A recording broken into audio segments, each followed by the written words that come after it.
Now we are going to see the problem number 83 from page number 3.126. Here we are going to see standard price method. Pause the video, revise, read the question thoroughly. So in this problem, standard price is given in the question itself. That is amounts to rupees 20. See here, this method is followed irrespective of price fluctuations.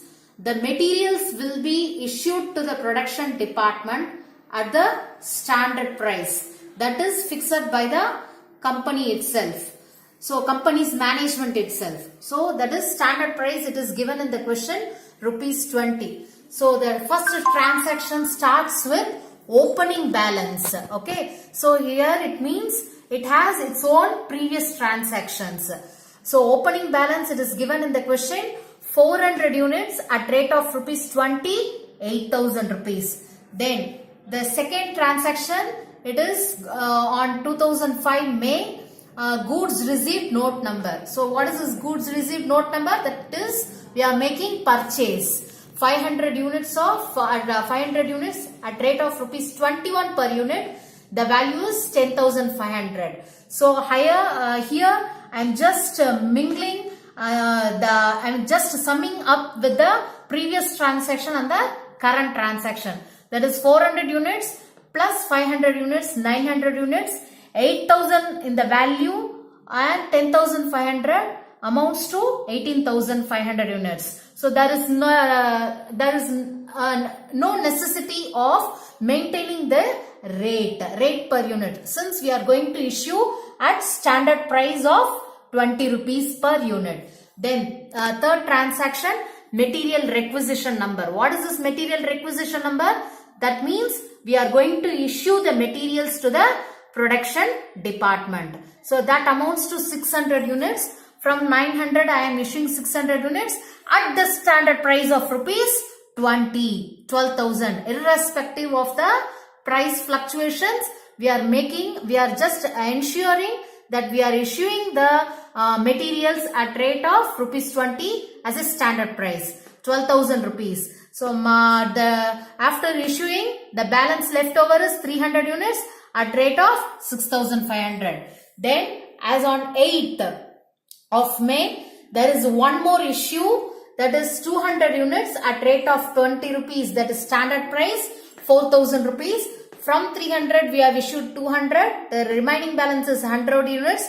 The value deducts 4,000 rupees from 6,500, it is amounts to 2,500. Then 10th, we are again making a purchase 700 units at rate of 19 rupees, that amounts to 13,300.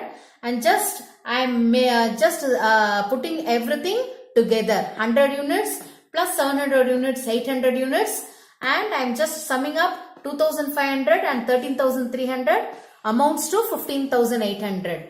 Then 12th, again there is an issue. From 800 I am going to issue 150 units at the standard price of 20, that amounts to 6,000 rupees. After issuing 150 from 800, the balance is 650 units and the remaining balance is 12,800. As on 14th, there is one more issue, amounts to 200 units. From 650, I am issuing 200 units at rate of standard price for 20. The value amounts to 4,000 rupees. From 650, I am deducting 200 units. The remaining balance is 450 units. The value 8,800. 16th, as on 16th May, there is one more issue, that is up to 100 units. So from 450 I am issuing 100 units at the standard price 20 rupees, 2,000 rupees. So after issuing 100 units, the remaining balance amounts to 350 units, amounts to 6,800. Again 19th, I am making a purchase. So goods received note number 800 units in the receipt column, 22 rupees per unit. The value amounts to 17,600. And just summing up together, that is 350 units and 800 units amounts to 1,150 units, and 6,800 plus 17,600 gives you 24,400. Then 20th, there is an issue amounts to 400 units. I am just giving out 400 units from 1,150. Remaining balance is 750 units. I am issuing this 400 units at a standard price of 20 rupees. The remaining balance is 16,400 rupees. And the last transaction, that is also an issue. 750 units. I am issuing 300 units at standard price 20 rupees. The amounts to 6,000. The remaining balance amounts to 450 units.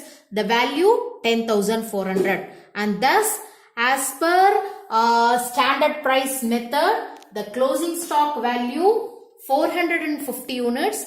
The value amounts to 10,400 rupees. Now, the sum is not being completed here. We have to calculate the material price variance. What does it mean, material price variance? Since we have fixed a standard price 20, even there is a price fluctuation in purchasing the materials, what the company at last, whether it has maintained some profit or it undergone some loss, that we have to calculate. So there is a how to calculate closing stock in units into standard price minus closing stock value, the present closing stock value. So what is the closing stock value in units? 450 units. The standard price is rupees 20. That amounts to 9,000 rupees. But the closing stock value amounts to 10,400. This gives you minus 1,400. That is the adverse 1,400 rupees. It causes a marginal loss, almost a marginal loss of rupees 1,400 to the company's management. Thank you.